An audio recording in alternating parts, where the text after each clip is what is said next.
আসসালামু আলাইকুম বন্ধুরা, আশা করি সবাই ভালো আছেন। আমরা যারা বাটন ফোন রিপেয়ার করে থাকি তাদের জন্য অত্যন্ত গুরুত্বপূর্ণ এই ভিডিওটি। আজকের ভিডিওতে আমরা আলোচনা করব কিভাবে বাটন মোবাইলের চার্জিং সমস্যার সমাধান করতে হয়। স্ক্রিনে যে ফোনটি দেখতে পাচ্ছেন এটাতে চার্জিং সমস্যা রয়েছে।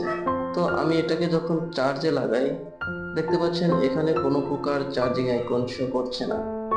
তো এই ধরনের ফোনগুলোকে কিভাবে রিপেয়ার করবেন আজকে আপনাদেরকে স্টেপ বাই স্টেপ দেখাবো, তাই ভিডিওটি না টেনে পুরো ভিডিওটি দেখার অনুরোধ রইল। ফোনটি রিপেয়ার করার জন্য আমি সর্বপ্রথম ফোনটি খুলে নেব।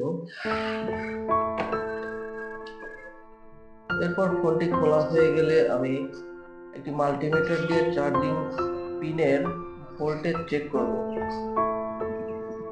দেখুন আমাদের চার্জিং পিনে কিন্তু 5 ভোল্ট দেখাচ্ছে, তার মানে আমরা বুঝলাম চার্জিং পিন সম্পূর্ণ ওকে আছে।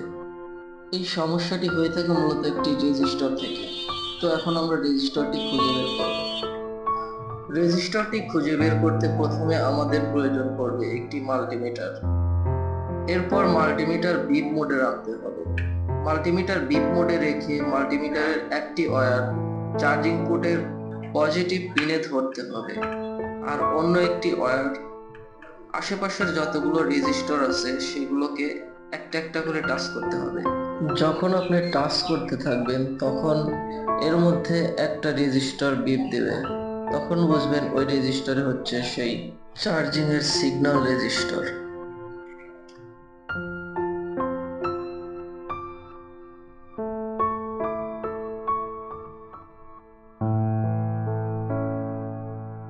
তো দেখুন বন্ধুরা, এখানে আমি সেই রেজিস্টরটি খুঁজে পেয়েছি। রেজিস্টরটি এখন আমি শর্ট করে দেব। শর্ট করলে এই সমস্যার সমাধানগুলো হয়ে থাকে, কিন্তু কিছু কিছু ফোনের ক্ষেত্রে দেখা যায় এটিকে শর্ট করলে চার্জিং ইরোর, ফ্যাক্ট চার্জিং এই দুইটা সমস্যা হয়ে থাকে।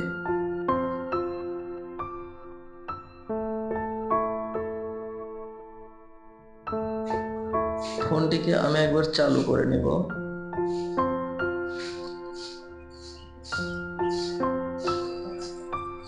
ফোনটি চালু হয়ে গেলে এবার ফোনটিকে চার্জে লাগাবো।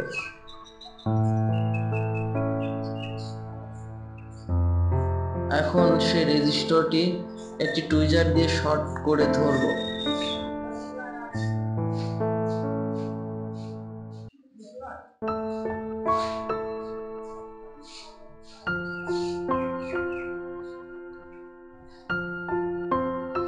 দেখতে পাচ্ছেন বন্ধুরা, আমাদের ডিসপ্লেতে কিন্তু চার্জ শো করছে।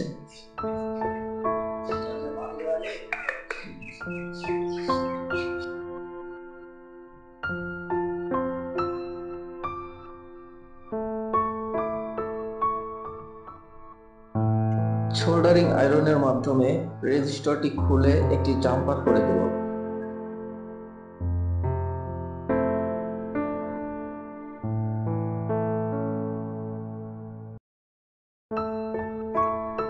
এমন আরো নতুন নতুন ভিডিও পেতে আমাদের চ্যানেলটিকে লাইক, কমেন্ট, শেয়ার এবং সাবস্ক্রাইব করতে ভুলবেন না।